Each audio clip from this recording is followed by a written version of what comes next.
Hello friends, ಹೇಗಿದ್ದೀರಾ ಎಲ್ಲರೂ? I hope ಚೆನ್ನಾಗಿದ್ದೀರಾ ಅಂತ ಅಂದ್ಕೊಂಡಿದ್ದೀನಿ. ಹಾಗೆ ನಾನು ಕೂಡ ತುಂಬ ಚೆನ್ನಾಗಿದ್ದೀನಿ. ಇವತ್ತು ನಾವು ನಮ್ಮ ಚಾನಲ್ನಲ್ಲಿ ಶಾವಿಗೆ ವೆಜಿಟೇಬಲ್ ಬಾತ್ ಹೇಗೆ ಮಾಡೋದು ಅಂತ ತೋರಿಸ್ತಾ ಇದ್ದೀನಿ. ಇದನ್ನು ಚಿಕ್ಕ ಮಕ್ಕಳಿಂದ ಹಿಡಿದು ಯಾರಾದರೂ ಡಯಟ್ ಮಾಡೋರಿದ್ದರೆ ಅವರು ಕೂಡ ಒಂದು ಸಲ ಟೇಸ್ಟ್ ಮಾಡ್ಬೋದು. ಡಯಟ್ ಮಾಡೋರಿಗಂತೂ ಇದು ಒಂದು ಒಳ್ಳೆ ಹೆಲ್ತಿ ಫುಡ್ ಅಂತಲೇ ಹೇಳ್ಬೋದು. ಯಾಕಂತಂದರೆ ತರಕಾರಿ ಎಲ್ಲ ಇದೆ. ಸೊ ವೈಟ್ ರೈಸ್ ತಿನ್ನೋದಿಲ್ಲ ಅಂತ ಅನ್ನೋರು ಈ ಶಾವಿಗೆ ವೆಜಿಟೇಬಲ್ ಬಾತ್ನ ಆರಾಮಾಗಿ ಮಾಡ್ಕೊಂಡು ತಿನ್ಬೋದು. ಇದಕ್ಕೆ ಮುಖ್ಯವಾಗಿ ಬೇಕಾಗಿರೋದು ಅಂತಂದರೆ ಗೆಡ್ಡೆಕೋಸು, ಬೀನ್ಸು ಹಾಗೆಯೇ ಕ್ಯಾರೆಟು ಇದಿಷ್ಟನ್ನು ಕೂಡ ಒಂದು ಕುಕ್ಕರಲ್ಲಿ ಒಂದು ವಿಷಲ್ ಹೊಡೆಸ್ಕೊಂಡಿದ್ದೀನಿ. ಸೊ ಇದ್ರ ಜೊತೆಗೆ ಒಂದು ಕಾಫಿ ಕಪ್ಪಷ್ಟು ನೀರು ಹಾಗೆ ಸ್ವಲ್ಪ ಉಪ್ಪು ಹಾಕಿ ವಿಷಲ್ ಹೊಡೆಸ್ಕೊಳ್ಳಿ. ಅದಾದಮೇಲೆ ಒಂದು ಬಾಣಲಿ ತೊಗೊಂಡು ಒಗ್ಗರಣೆಗೆ 1-2 ಸ್ಪೂನಷ್ಟು ತುಪ್ಪ ಹಾಗೆಯೇ ಹಸಿರು ಮೆಣಸಿನ್ಕಾಯಿ, ಸಾಸಿವೆ ಹಾಗೆ ಈರುಳ್ಳಿ ಇದಿಷ್ಟು ಕನಗದ ಮೇಲೆ ನಾವೀಗೇನು ಆಲ್ರೆಡಿ ವಿಷಲ್ ಹೊಡೆಸ್ಕೊಂಡಿದ್ದೀವೋ ಅದನ್ನು ಈ ಬಾಣಲಿಗೆ ಹಾಕ್ಕೊಂಡು ಸ್ವಲ್ಪ ಹೊತ್ತು ಎಣ್ಣೆ ಜೊತೆಗೆ ಫ್ರೈ ಮಾಡಿಕೊಂಡು ನಾವೀಗ 1 ಲೋಟದಷ್ಟು ಶಾವಿಗೆ ತೊಗೊಂಡಿದ್ರೆ 1.5 ಕಪ್ಪಷ್ಟು ನೀರು ಹಾಕಿ ಒಂದು ಸ್ವಲ್ಪ ಹೊತ್ತು ಕುದಿಯೋದಕ್ಕೆ ಬಿಟ್ಬಿಡೋಣ.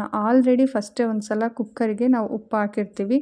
ಸೊ ಈಗ ಬೇಕು ಅಂತಂದರೆ ಉಪ್ಪು ಹಾಕ್ಕೊಳ್ಳೋಣ. ಉಪ್ಪು ಹಾಕೋಕ್ಕೂ ಮುಂಚೆ ಒಂದು ಸಲ ಟೇಸ್ಟ್ ಮಾಡಿ ಉಪ್ಪು ಹಾಕಿ. ಉಪ್ಪು ಜಾಸ್ತಿ ಆದರೆ ಮೂಗು ಮುರಿತಾರಲ್ವ, ಸೊ ಅದಕ್ಕೋಸ್ಕರ. ಸೊ ಇವಾಗ ನಾವು ನೀರು ಹಾಕಾಗಿದೆ. ಲಿಡ್ಡನ್ನ ಕ್ಲೋಸ್ ಮಾಡಿ ಸ್ವಲ್ಪ ಹೊತ್ತು ನೀರನ್ನ ಕುದಿಯೋಕೆ ಬಿಟ್ಬಿಡೋಣ. ಹಾಗೆ ಈ ಕಡೆ 1 ಕಪ್ಪಷ್ಟು ಶಾವಿಗೆ ತೊಗೊಳ್ಬೇಕು ಅಂತ ಆಲ್ರೆಡಿ ಹೇಳಿದ್ದೀನಲ್ವ. ಸೊ ವೈಟ್ ಇರೋ ಅಂಥ ಶಾವಿಗೆ ಬ್ರೌನ್ ಕಲರ್ ಬರೋವರೆಗೂ ಚೆನ್ನಾಗಿ ಫ್ರೈ ಮಾಡ್ಕೊಳ್ಳೋಣ. ಸೊ ಆಲ್ರೆಡಿ ಫ್ರೈ ಮಾಡಿಕೊಂಡು ತೆಗೆದಿಟ್ಕೊಂಡಿದ್ದೀನಿ. ಸೊ ಅದನ್ನು ಕೂಡ ಇವಾಗ ನೀರು ಕುದೀತಾ ಇರತ್ತೆ ಅಲ್ವಾ, ನಾವು ಒಗ್ಗರಣೆ ಹಾಕಿರೋದು ಆ ನೀರಿಗೆ ಸೇರಿಸ್ಕೊಂಬಿಡೋಣ. ಸೇರಿಸ್ಕೊಂಡು ಶಾವಿಗೆ ಅರಳೋ ತನಕ ಲಿಡ್ಡನ್ನ ಕ್ಲೋಸ್ ಮಾಡಿಬಿಡೋಣ. ಚೆನ್ನಾಗಿ ಶಾವಿಗೆ ಅರಳ್ಕೊಂಡು ಆ ತರಕಾರಿಗಳ ಜೊತೆಗೆ ಮಿಕ್ಸ್ ಆದ್ರಂತೂ ತುಂಬ ಚೆನ್ನಾಗಿರುತ್ತೆ. ಇಫ್ ಇನ್ ಕೇಸ್ ನಿಮ್ಗೇನಾದರೂ ಬೇಕು ಅನಿಸಿದ್ರೆ ಇದ್ರ ಜೊತೆಗೆ ಗರಂ ಮಸಾಲ ಕೂಡ ಆ್ಯಡ್ ಮಾಡ್ಕೊಳ್ಬೋದು, ಏನೂ ಪ್ರಾಬ್ಲಮ್ ಇಲ್ಲ. ಇಲ್ಲ ಅಂತಂದರೆ ಸ್ಕಿಪ್ ಮಾಡ್ಕೊಳ್ಬೋದು.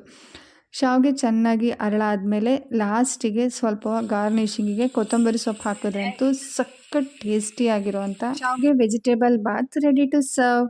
ಮಕ್ಳುಗಳೆಲ್ಲ ಇವಾಗ ತರಕಾರಿ ತಿನ್ನೋದಿಲ್ಲ ಹಾಗೆ ಹೀಗೆ ಅಂತ ಹಠ ಮಾಡ್ತಾ ಇದ್ರೆ ಈ ಶಾವಿಗೆ ಜೊತೆಗೆ ಶಾವಿಗೆ ವೆಜಿಟೇಬಲ್ ಬಾತ್ ರೀತಿ ಮಾಡಿಕೊಟ್ರೆ ಯಾವ ಮಕ್ಳುಗಳು ಕೂಡ ಹಠ ಮಾಡ್ದೇ ಆರಾಮ್ಸೆ ತಿಂತಾರೆ. ಅದು ಅಲ್ಲದೆ ಶಾವಿಗೆ ವೆಜಿಟೇಬಲ್ ಬಾತ್ ಅಂತೂ ಸಖತ್ ಕಲರ್ಫುಲ್ಲಾಗಿ ಕಾಣಿಸ್ತಾ ಇರತ್ತೆ. ಸೊ ನಿಮ್ಗೆ ಈ ರೆಸಿಪಿ ಇಷ್ಟ ಆಗುತ್ತೆ ಅಂತ ಅಂದ್ಕೊಳ್ತೀನಿ. ನೀವು ಮನೆಯಲ್ಲಿ ಒಂದ್ಸಲ ಟ್ರೈ ಮಾಡಿ ರೆಸಿಪಿ ಹೇಗೆ ಬಂದಿದೆ ಅನ್ನೋದನ್ನು ಕಮೆಂಟ್ ಮಾಡಿ ತಿಳಿಸಿ. ಆದಷ್ಟು ಬೇಗ ನಾನು ನಿಮ್ಮನ್ನು ನೆಕ್ಸ್ಟ್ ವಿಡಿಯೋದಲ್ಲಿ ಮೀಟ್ ಮಾಡ್ತೀನಿ. Thank you for watching.